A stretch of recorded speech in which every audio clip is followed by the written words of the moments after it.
E agora a gente vai falar sobre o modelo gerencial. Se você está gostando dessa aula e está no YouTube, dá um like. Se você está gostando dessa aula e está no ADM Academy, deixa um comentário aí embaixo, tira suas dúvidas, pergunta, faz um elogio, faz alguma coisa. Não me deixa falando sozinho, tá? No momento que eu faço essa aula, eu tenho só 185 inscritos nesse canal. Mas eu tenho certeza, a minha aula é muito boa, modéstia à parte. Meus materiais são muito bons. Eu tenho certeza que isso aqui vai estourar. Mas enquanto não estoura, deixe seu comentário para ajudar. Beleza? Beleza? A gente se vê. Então, não, eu tô terminando, já ia terminar a aula. Tu é doido? Vamos falar do modelo gerencial, galera. E lógico, a gente vai para a nossa tela. E agora a gente entra no modelo gerencial. O modelo gerencial você também pode chamar de paradigma pós-burocrático. Vamos lá. Bom, até esse momento, galera, eu não usei a palavra paradigma. Eu acho interessante, porque o que acontece? Veja bem, o que é um paradigma? Paradigma é um conjunto de ideias. Então, em determinado momento, por exemplo, vamos lá, você lembra da banheira do Gugu na década de 90? Lembra que passava lá o Tiririca ali tentando pegar o sabão daquelas mulheres que estavam todas de biquíni e ele se aproveitava delas, né? E vira e mexe, caía ali um biquíni e aparecia alguma coisa aqui, aparecia uma coisa acolá.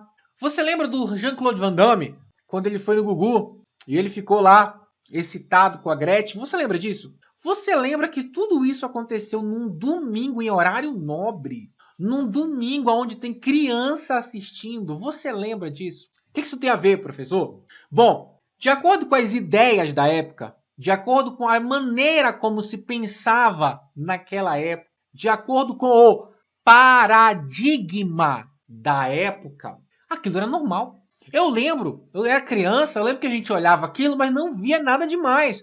Hoje, se uma criança vê isso, é totalmente diferente.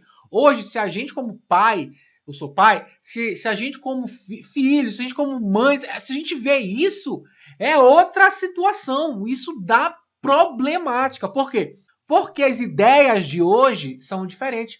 As construções de pensamento de hoje é diferente. A sociedade enxerga, a interpretação da realidade é diferente. O paradigma de hoje é diferente. E aí, então, quando eu falo de paradigma pós-burocrático, que é o que normalmente uma palavra que é usada nas questões, não se usa paradigma patrimonialista, não se usa paradigma burocrático. Você pode até ver esse termo sendo associado a isso aí em algum momento, mas raramente. Mas você vê paradigma pós-burocrático em muitas questões. Só que eu quero que você entenda que o paradigma pós-burocrático é simplesmente o conjunto de ideias que veio após a ideia preponderante que era a burocracia.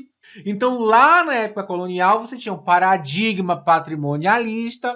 Na época da burocracia, ali que foi forte a sua implantação entre 1930 e 1945, você tinha um paradigma burocrático. Depois começou-se a ter eu não sei se começou-se a ter, tá certo falar, mas veio então a ideia de que a burocracia era muito rígida por conta das suas disfunções e que precisava flexibilizar.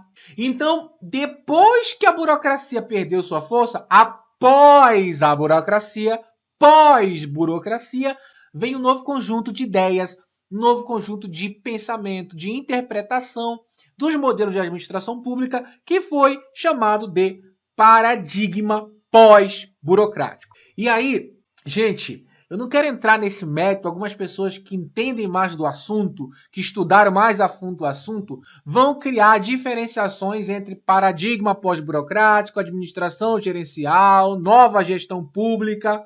Vão acabar criando uma certa diferenciação, porque se você for olhar a fundo, tem uma certa diferenciação. Mas para fins de concurso público, eu quero que você encare paradigma pós-burocrático, administração gerencial, modelo gerencial, nova administração pública, New Public Management, tudo como sendo a mesma coisa. Trata-se do modelo gerencial, que é o que a gente vai falar agora.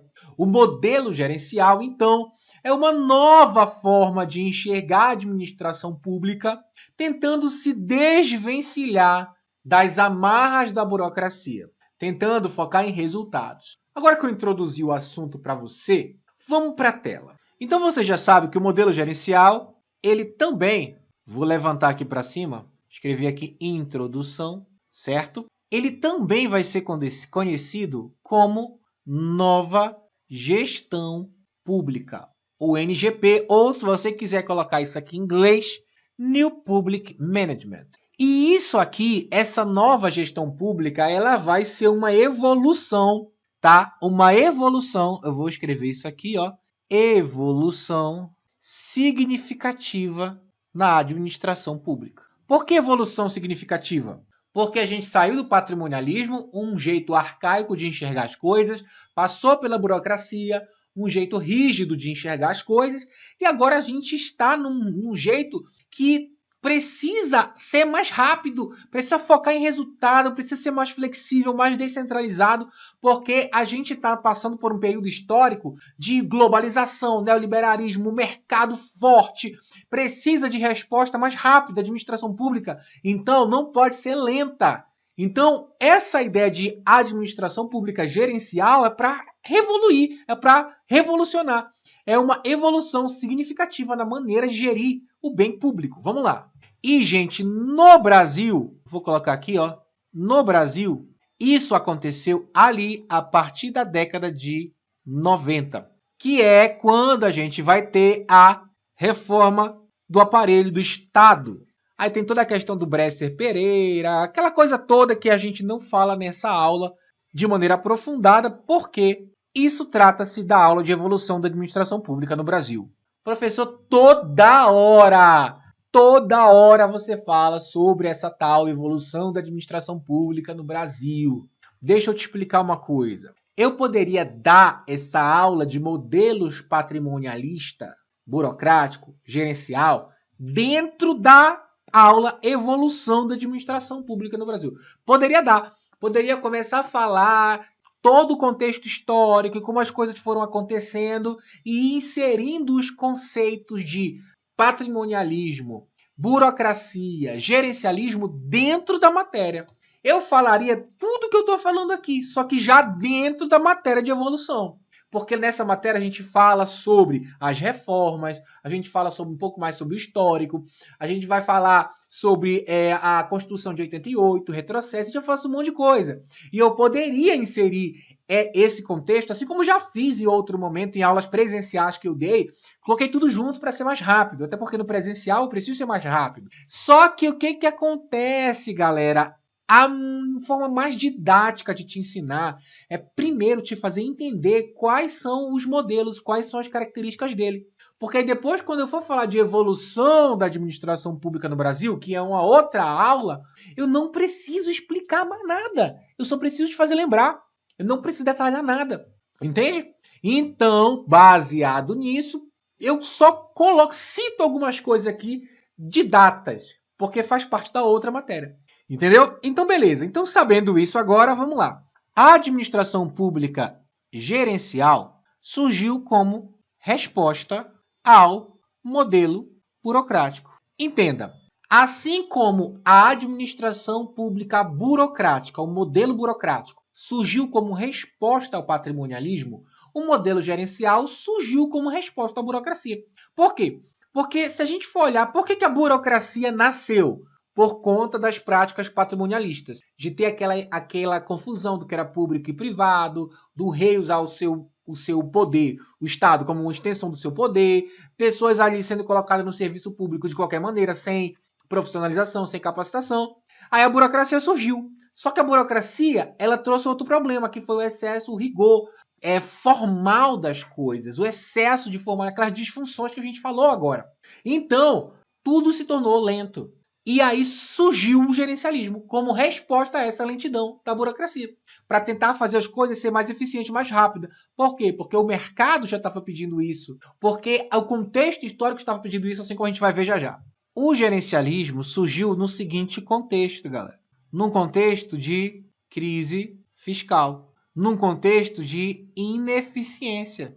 Por conta da lentidão da burocracia, os serviços públicos, ele era extremamente ineficiente, devagar, lento, moroso, não se conseguia fazer muita coisa para avançar. E aí, o modelo burocrático entrou em crise. As regras rígidas entraram em crise. O formalismo entrou em crise. Surgiu a globalização.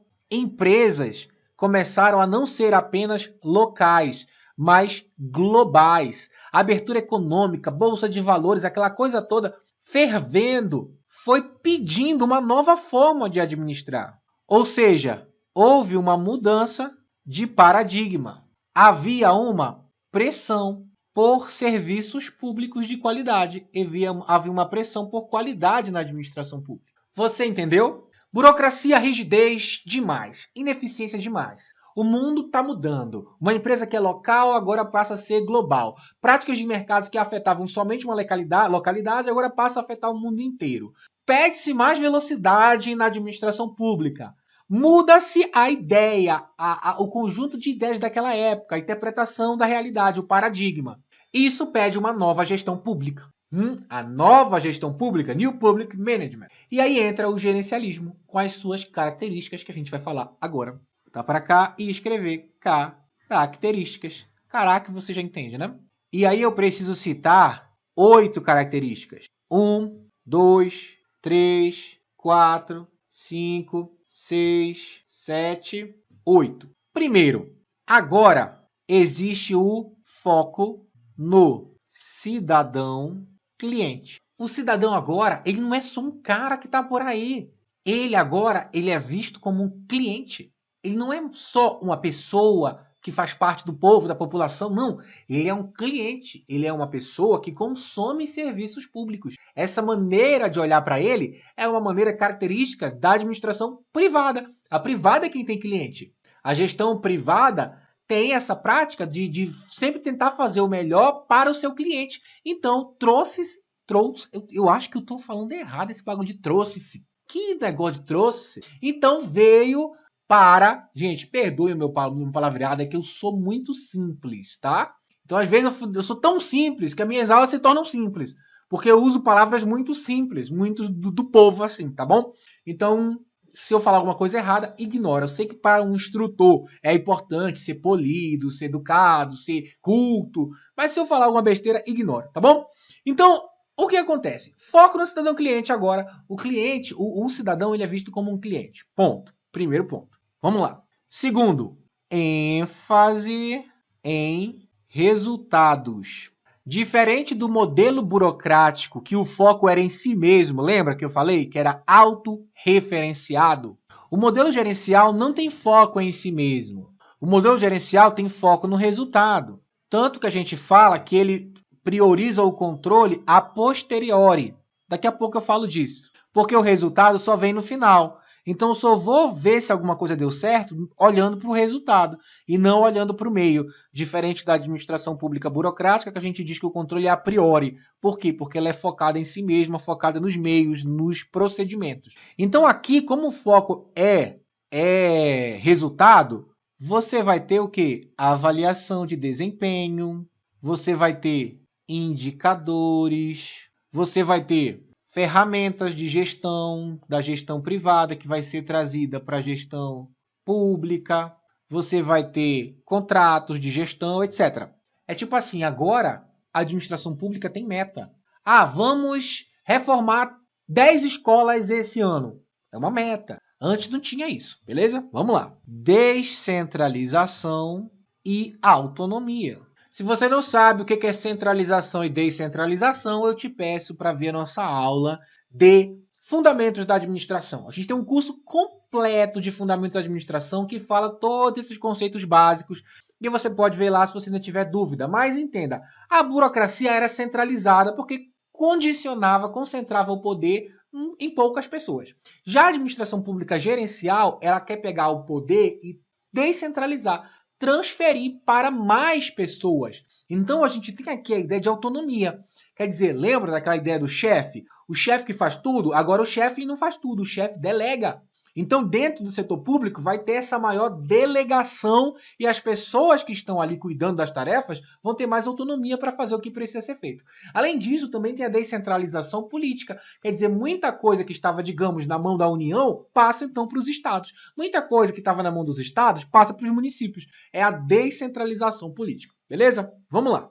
Tem o conceito também de transparência e accountability. Quer dizer, agora a administração pública ela precisa mostrar o que faz, ela precisa ser transparente, ela precisa prestar contas, ela é responsável pelo que faz para prestar conta. Ela tem que garantir que a sociedade consiga monitorar o que a administração pública faz. Como eu já citei em outro momento, se você for hoje no portal da transparência, ali você consegue ver o salário do servidor, o que está acontecendo, a agenda, etc. A administração pública mostra tudo o que faz. Inclusive, se você viu minha aula sobre princípios da administração pública, você sabe que transparência, no caso, publicidade é um deles, né?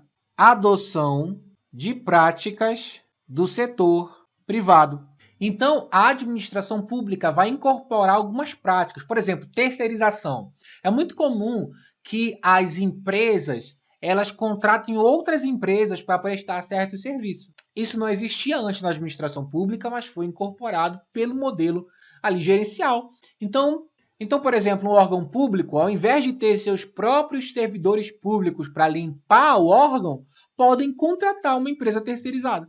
Essa terceirização ela faz parte da característica dessa adoção de práticas do setor privado. Além disso, privatizações também não deixa de ser, controle por resultado. Essas ideias que são da administração privada vêm sendo trazidas para a pública. Se você quer mais detalhes sobre isso, já tem uma aula aqui que é gestor público versus gestor privado, convergências e divergências. Você pode assistir, porque vai te ajudar a entender melhor a característica de um e de outro, como eles têm em comum e o que eles têm de diferente, tá bom? Vamos lá. Redução do tamanho do Estado. Bem, o modelo gerencial ele vai trazer a ideia de um Estado regulador. Eu vou até escrever aqui. Estado regulador. Eu te aconselho a ver a nossa aula onde eu explico, onde eu falo estado de bem-estar social. Você vai entender o seguinte, que depois da Segunda Guerra Mundial, principalmente, daquela crise também lá de 1930, enfim, vários momentos, houve a necessidade do Estado intervir diretamente na economia. Como que o Estado interfere na economia? De muitas maneiras, mas principalmente produzindo. Então, por exemplo, quem é que vai prestar serviço de energia elétrica? O Estado. Aí o Estado produz energia elétrica. Quem é que vai prestar serviço de telefonia? É o Estado. Aí o Estado tem várias empresas para prestar telefonia. A gente tinha, por exemplo, sou do Pará, a gente tinha o Telepará. A gente tinha várias empresas que foram privatizadas, a Celpa lá também. Bom, agora eu fiquei em dúvida se a Celpa foi privatizada ou sempre foi privatizada. Estou em dúvida, não importa. Se alguém lembrar aí, você fala. A questão é que existiam... O Estado ele prestava os próprios serviços econômicos. Então o Estado provia muita coisa. Era a ideia do Estado produtor, do Estado executor. Só que aí, conforme foi mudando o paradigma, a gente está entendendo, está estudando essas situações de paradigma. Estamos num paradigma pós-burocrático. Conforme foi mudando, foi tendo o entendimento de que o Estado não deveria prover tudo.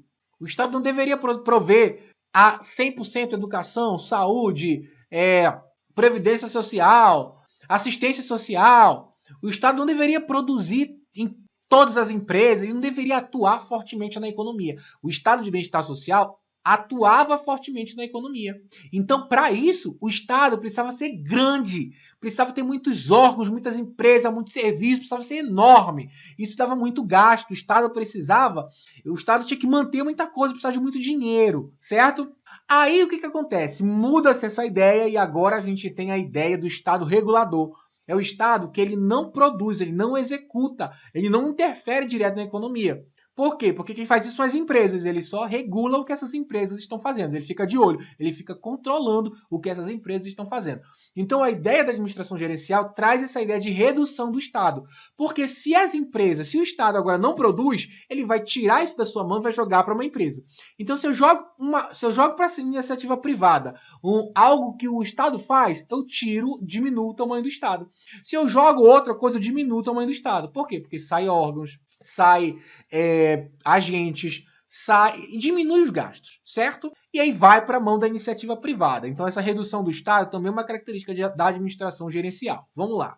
Eficiência, eficácia e efetividade. Os conceitos de eficiência, eficácia e efetividade também tem uma aula só para isso aqui no canal, tá? Ah, professor, se o senhor tem uma aula só para isso, por que o senhor tá falando aí? Ué, porque faz parte do assunto, né? Só que se você quiser se aprofundar, vai assistir a aula lá, tá? Ó, eficiência, meio, eficácia, fim, efetividade, impacto. São as três principais diferenças.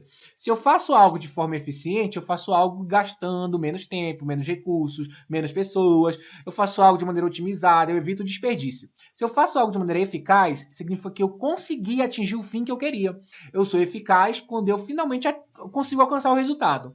E eu sou efetivo, eu tenho efetividade, quando eu consigo ser eficiente e eficaz ao longo do tempo, porque aí eu causo impacto social. Então, por exemplo, levando em consideração a vacinação contra a Covid no Brasil, a eficiência é fazer com que essas vacinas cheguem rápido à população, que não se tenha tenha perda das vacinas. Por exemplo, a gente viu muito caso de vacina se perdendo porque alguém esqueceu de ligar a energia. A gente viu, por exemplo, gente desviando vacina. Em vez de dar do enfermeiro dar na pessoa que está na fila, ele guarda a vacina, insere uma seringa vazia e dá essa vacina para alguém que ele conhece. Olha a loucura. Isso é ineficiência. Então, a eficiência é você cuidar das coisas para serem rápidas, otimizadas, gastando menos tempo, recurso, economia, energia, etc. A efetividade, dentro ainda desse exemplo das vacinas, é se eu conseguir vacinar, bater minha meta de vacinação. Eu alcancei o resultado. Peraí, eu falei eficácia agora ou eu falei efetividade? Volta. Eficiência, desperdício, eficácia, alcançar o resultado, e efetividade é que, por exemplo, se eu vacinar todo mundo, eu erradico a Covid no Brasil. Ou seja, teve um impacto ao longo do tempo. Beleza? Legal? Ok. Esses conceitos são trazidos para a administração pública. Eles são conceitos, muitos da administração privada, exceto a eficiência, né? Você tem a eficiência, já existia na burocracia, mas não conseguia ser tão importante na sua eficiência, porque tinha disfunção da burocracia que a gente já estudou. Mas agora o conceito de eficácia vem forte no gerencialismo, porque eficácia é atingir resultados, que a gente já vem falando aqui. E a gente também fala disso na aula sobre gestão pública versus gestão privada, tá bom? Vamos lá, prosseguindo. Controle a posteriori. O que é esse controle a posteriori? Veja bem, o controle é uma maneira de você ver se algo está dando certo. A burocracia tinha o controle a priori. Por quê? Porque ela era voltada para os próprios meios, ela era voltada para si mesma, ela era autorreferente. Então, seu controle estava nas suas próprias regras e regulamentos. Então, o controle era feito, a regra já era feita para que, quando fosse usada, já tivesse o próprio controle. Agora, a administração pública é a posterior, após, depois. Então, posterior é por quê? Porque você só consegue ver o resultado depois que tudo passou. É posterior ao que você fez. Então você fez algo e agora você vai saber se aquilo deu certo, você vai controlar olhando para o resultado, que é o que traz aqui a característica da administração gerencial. Por isso, controle posterior, a posteriori, beleza? Vamos lá. E aí a gente tem os estágios, ou você também pode chamar de fases, dessa administração gerencial. São 3. Primeiro, gerencialismo puro. Segundo, consumerismo. E terceiro, Public Service Orientation. Sim, é em inglês mesmo. Também chamada de PSO. Que é basicamente essas 3 maneiras, é a forma como se enxergava o usuário do serviço público, sabe? Então, por exemplo, você vai ter você pode enxergar o usuário do serviço público de várias maneiras, tá? Você pode nem enxergar ele, você pode enxergar ele como um cliente, um cara que só consome, consumerismo, Ou você pode enxergar ele como um parceiro, um cara que também participa. Essas diferenças é que fazem a visão dessas fases. Em um primeiro momento, o foco, vou colocar aqui, tá? Em um primeiro momento, o gerencialismo não se preocupou tanto com o cidadão, com o usuário. Então, ele focou o quê? Focou só na eficiência.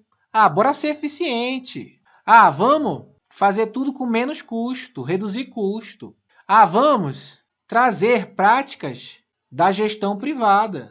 Você vê, ele não está preocupado em olhar para o usuário da maneira correta. É como exatamente isso, se o usuário fosse apenas o usuário e ponto final. Então aqui no gerencialismo puro, você vai ter prática como privatização, você vai ter criação de agências para fazer essa regulação. Lembra aqui, ó, redução do tamanho do Estado, Estado regulador. Aí vai se criar agências, vai ter contrato de gestão, vai ser criado, por exemplo, o que a gente chama de PND, que é o Programa Nacional de Desburocratização, que vai eliminar processos que estão redundantes ali na administração pública. Então, nesse momento, o usuário é só um usuário.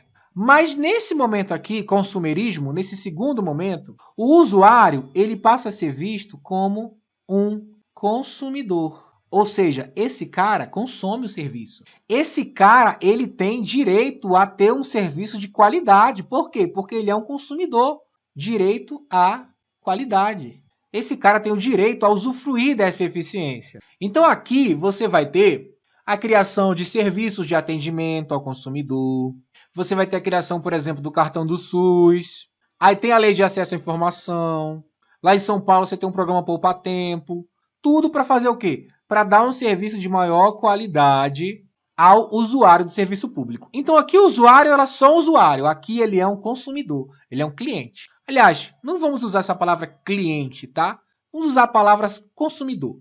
Embora existe essa ideia de que se ele consome, ele é o cliente, tá bom? Às vezes cai em concurso, então coloca aí também. Agora nós temos a terceira visão, que é o Public Service Orientation. E aí sim, o usuário não é um mero usuário, nem apenas um cliente, ele é um parceiro. Ele ajuda, ele é um coprodutor das políticas públicas, ele ajuda a produzir políticas públicas. Ele tem participação ativa. Aí é aqui que entra a ideia de orçamento participativo, que o usuário pode decidir, por exemplo, aonde a administração pública vai fazer investimentos. Tem a ideia de conselho de gestores, existem conselhos de gestores na saúde, na educação, onde a população dá sua orientação. Existe consulta pública através de plataforma digital. A partir de agora, o usuário ganha voz, pode-se dizer assim. Então, olha só que interessante. Aí no material que você pode ver, se você for aluno da ADM Academy, você tem acesso a esse material, ó, até coloquei aqui, tá vendo? Gerencialismo puro, consumerismo e Public Service Orientation. Aí tem uma tabelinha aqui, ó. No gerencialismo puro, você tem o cidadão só como um usuário, uma pessoa que contribui e usa o serviço. No consumerismo, você tem o cidadão como um cara que consome o serviço, cliente. E no Public Service Orientation, você tem um cara que é parceiro, que a decisão está compartilhada. Muito tranquilo, muito de boa. Essas são as 3 fases do gerencialismo no Brasil. Costuma cair, então estuda. Vamos prosseguir. E para finalizar com chave de ouro, a gente vai falar de algumas críticas a esse modelo. E aí eu quero trazer 7 críticas, então vamos lá. 1, 2, 3, 4, 5, 6, 7. Lembra que na burocracia existia uma resistência à mudança? Porque quem está na burocracia não quer, vou escrever aqui logo, resistência à mudança. Quem está na burocracia não quer mudar para fazer coisas diferentes. Então, aqui, embora essa característica ela é da burocracia, mas lembra disso, que para mudar do que está sendo burocrático para o gerencial, existe essa resistência. Então, ela vai aparecer aqui também dentro desse sentido, tá bom? Uma resistência de trocar da burocracia para o gerencial, mas não é uma resistência dentro do próprio gerencialismo em si, porque o gerencialismo ele é flexível. As pessoas que já estão acostumadas com ele conseguem ter isso mais bem desenvolvido, tá bom? Vamos lá. Risco não, vamos lá. Vou colocar assim, ó, privatização excessiva. Sabe, agora é gerencialismo, vamos sair privatizando tudo. Tá errado. Possível redução de transparência. Na verdade, gente, não é uma possível redução de transparência, mas uma noção de que, pelo fato da administração pública precisar adotar práticas da administração privada, pode ser que eles acabem, por algum momento, não ali sendo transparente. Tipo assim, existe muita delegação de autoridade, as coisas são mais descentralizadas, pode ser que fuja um pouco de controle, digamos assim, tá? Então isso acaba aparecendo. Abandono de princípios burocráticos importante. Eu vou ter que refazer isso aqui, né? Eu não só vou refazer, como eu vou deixar só esses 4 mesmo. Por quê? Porque os outros que eu ia colocar, eu pensei bem agora, quando caem mais para um lado da burocracia. Que nem o resistência a mudanças aqui, ó. O resistência a mudanças, embora ele muitas vezes se caracterize na administração pública gerencial, ele acaba sendo mais cobrado em concursos dentro da parte burocrática. Então, enfim, vou deixar só esses 4. E aí vamos responder algumas questões, meu amigo. Vamos lá, questão 11. Na administração pública gerencial, almeja-se o controle a priori. Não, gente, a gente já entendeu que o controle é a posteriori. Tá errado. Deixa eu passar aqui. Vamos resolver a questão 13. A questão 12 você se vira lá para resolver. A nova administração pública é caracterizada pela tentativa de aplicar valores e práticas corporativas vindos do setor privado para o setor público. Até aqui, correto, né? Tendo suas principais bases teóricas no pensamento burocrático de eficiência de Max Weber. Não, né, gente? Max Weber é burocracia. Burocracia é rigidez. A administração pública não traz da administração privada a rigidez, tá bom? Então tá errado. Questão 14. Assinale a alternativa que descreve corretamente uma característica que diferencia a administração gerencial da administração burocrática. Então, o que é diferente? ênfase na centralização das decisões. Centralização é a administração burocrática. Foco na conformidade com procedimentos e regras. Esse foco de procedimento, de regra, é burocracia também. Prioridade na eficiência e resultados. Perfeito, é isso aqui, ó. É o que difere da administração pública burocrática. Lógico, professor, mas eficiência tem na burocracia. Tudo bem, eficiência tem. Era para ser assim, né? Acabou não acontecendo, mas era para ser assim.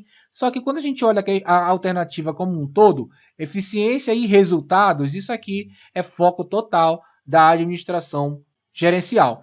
E quando a gente olha a letra D, estrutura hierárquica rígida e formal é também característica da administração burocrática. Portanto, letra correta, a letra D. Tem aí a questão número 15 para você resolver sozinho. E aí, gente, para a gente começar a finalizar a nossa aula, aí está um quadro comparatório entre os modelos, tá? Período histórico, aí você tem o patrimonialista, que é na parte de monarquia absolutista, Brasil colonial, conforme a gente falou. O burocrático já vem ali perto da era Vargas.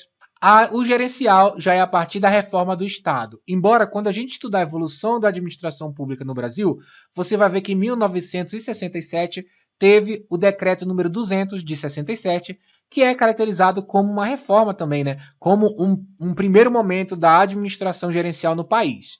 A relação com o público e privado, no patrimonialista, faz essa confusão. Já na burocracia, há essa separação clara. E na gerencial também há essa separação.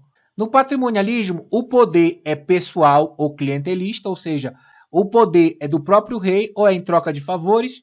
No burocrático é racional legal, como Max Weber falou, e na gerencial é orientada para resultados. Bom, você pode acompanhar sozinho, porque a gente falou tudo isso aqui, tá?